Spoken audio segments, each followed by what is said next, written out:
Hey, good morning, Keith. How are you? Oh man, I'm doing great, man. Just feeling like so grateful, man. As they say in the South, I feel blessed. I feel blessed. Ah, So, ah, hey, I thought we kick it off. We're still in playoff season. The Suns have advanced to the next series. So, the Phoenix Suns in basketball. So, I thought we kick it off with a little bit about what the coach said. I'm not sure if you're familiar with the coach. His name is Monte Williams. Yeah, you're a Suns fan, so you know yes. who he is. Well, Yeah. one of the physicians that I work with, Dr. DeCuna, told me about something that Monte Williams says. And he has now is really gone kind of viral, but he has this thing called it's W, the letters WD, and then it's the greater than sign, and then the letters WS. And it stands for well done is better than well said. And he's talking about his team. Like, don't tell me about your practice habits or what you want to do. It's like, do it. Yeah. So well done is better than well said. And I think about that with the way that I lived my life for many decades before I started on this path. And a lot of it was about me, saying the right thing or wishing the right thing.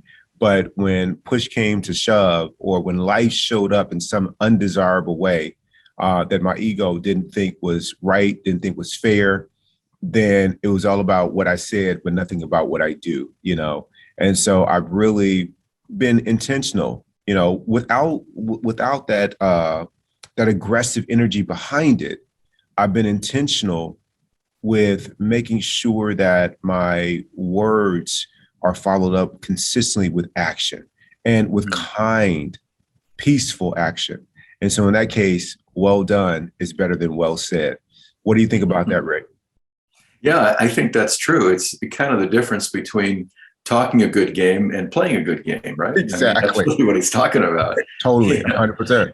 Yeah. Well, I'm guilty definitely of trying to hype my own value based on what I'm telling people I'm valuable about or how valuable I am. I'm guilty of that, and you have to be mindful of that all the time. I know it's something that all people, I think, have a tendency to do. We all want to look good. We all want to avoid looking bad, and that's just something we naturally fall into. But one way that I thought helped me get out of that was to do things without having any sense of responsibility for the positive outcome. Let me give an example. If there's an opportunity to volunteer without telling people you're volunteering, that's one kind of way of doing it. If you can pay for somebody else's meal when you're in that checkout line, or a set of groceries for somebody behind you and just leave and not get to thank you, that's another example of doing something without having any expectation and not talking about it. If you do those things and you say, hey, I did this, I did this, I did that, it's not the same effect. And so the talking part versus the doing part is what the focus ought to require. And it's always about the doing and taking credit. That's really beyond your pay grade. That's for somebody else to give you, not for you to give yourself, except in the sense of the inner peace of knowing you help somebody. Yeah, I completely agree, Rick. I look back when I was thinking that, I'm a kind person. My kindness was situational. Conditional. Oh, completely, completely. If I got into, some kind of situation of other people were kind, or some kind of condition, as you mentioned, that people were kind. Oh yeah, it was great. Or if I was having a good day, the stock market is up when I was a financial planner, or life was lining up a certain way. Oh yeah, man, I could be kind all day. But when it wasn't, somebody said something, somebody showed up a certain way, somebody used the N word. Oh, all bets are off. I can't be kind, man. I'm immediately confusing who people are with their behavior. And I was like, I want to work through that. I want to be kind to the extent to it's like breathing, because that's really how my complaining and my judging and my preferences were. Like they're so automatic, Rick, about, oh, I like this, I don't like this, this should be better. Like that stuff before I can even even catch up to the thought, it's already out. I wanted kindness to be like that. And so for many years, it was just well said. It wasn't well done. Yeah. I was just, as you were speaking about, like doing things for the homeless, I was just thinking about this and doing things for others without needing credit or paying for a meal. It was a few months ago that Brian, Pete, and we left the workout and we would go and have a smoothie. And for me, it's just about hanging out with them. The smoothies are okay, they're nothing that I'm going to like put in the best in Phoenix, but they're okay. It's more about fellowshipping with those guys.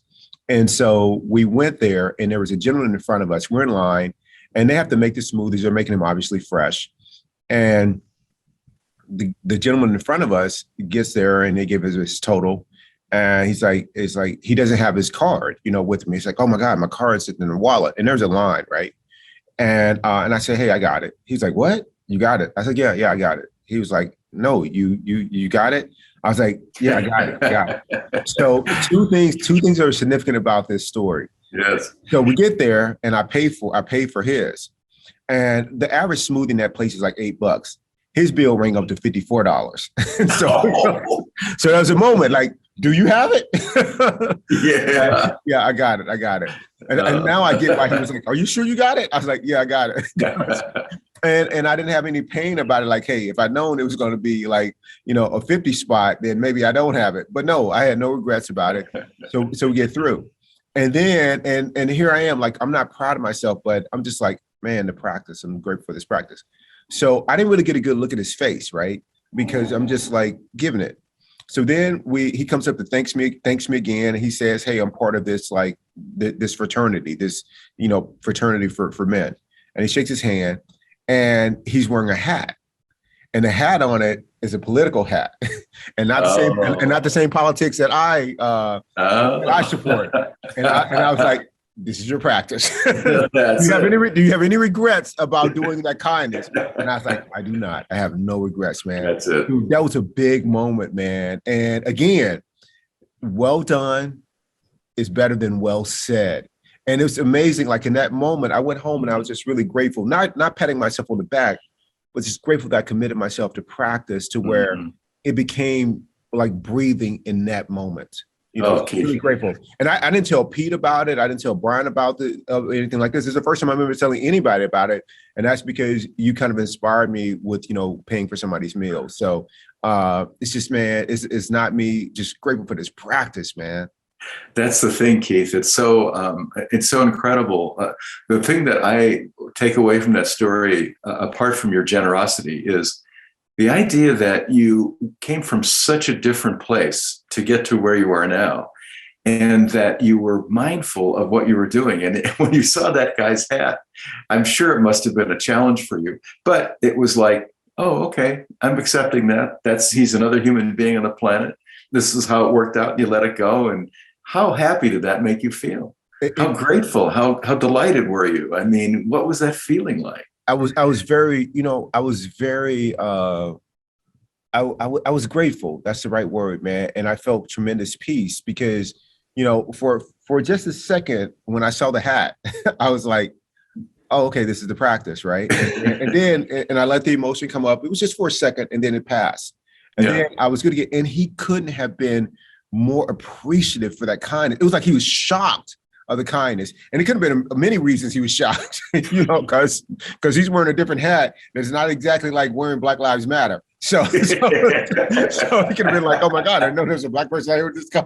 I don't know what it was, but it was one of those things. And I think if somebody else is on that aligns himself or supports the same kind of political leanings that this gentleman did, if they saw somebody, with a Black Lives Matter T-shirt, or it could have been something that supports LGBTQ or whatever the case is, that is different from what you support.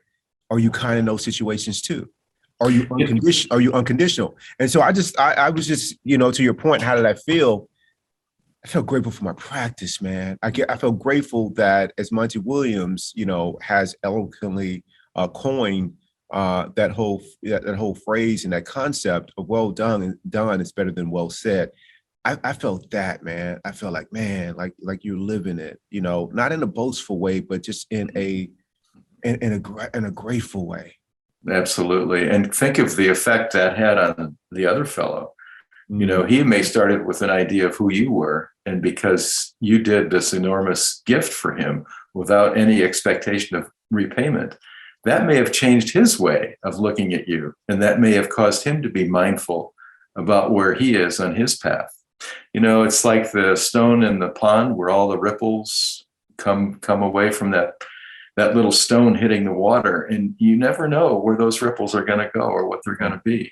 And as long as you're focusing on trying to do things that are positive and helpful, those ripples are going to be effective and helpful to other people. And to the extent you do the opposite, where you're divisive and hateful and judging, right, that's also going to have an effect, but not the kind of effect that's going to bring you any inner peace or alleviate your own suffering or the suffering of others. Exactly. You're so correct, Rick. When I was living my life also with an orientation that was toward achievement, if I'd read Monte Williams's, I've read about this concept of well done is better than well said, I would have easily equated it with or applied it to like striving of some kind of goal, whether it's an academic or professional pursuit or some kind of personal pursuit. I would have made it about that. But being on this path is for me, is not about that. It is about the inner work, and you and I talk about, inner peace, personal development, well-being is an inside job. And so I'm applying it to that situation. Like, well done is well said. Like, what is the work that I'm doing here? And I'm just like, man, in that moment, it was well done. The next moment, depending on what my current level of consciousness is, it might not be. But with consistency, I have more moments like that. And I'm just grateful for this practice, man. Grateful for you. I mean, you when I started on this path, man, you were one of the beacons, right? You were that lighthouse for me. And you continue to be for many of us, Brian, Matt, David, Pete, man, just so grateful for you and your example, Rick. So I love you. Anything you want to add before we close this one out? Well, first of all, thank you. It's way too much. I really appreciate, though, and it feels good to hear that. I just want to say that not only were your activities well done, but you did a great job today saying them well as well. So even though you didn't quite hit the Monte idea of just having, well played, you not only well played, but you also well said. Oh, cool. Thank you, Rick. I love you. I love you. Adios, Keith. Adios.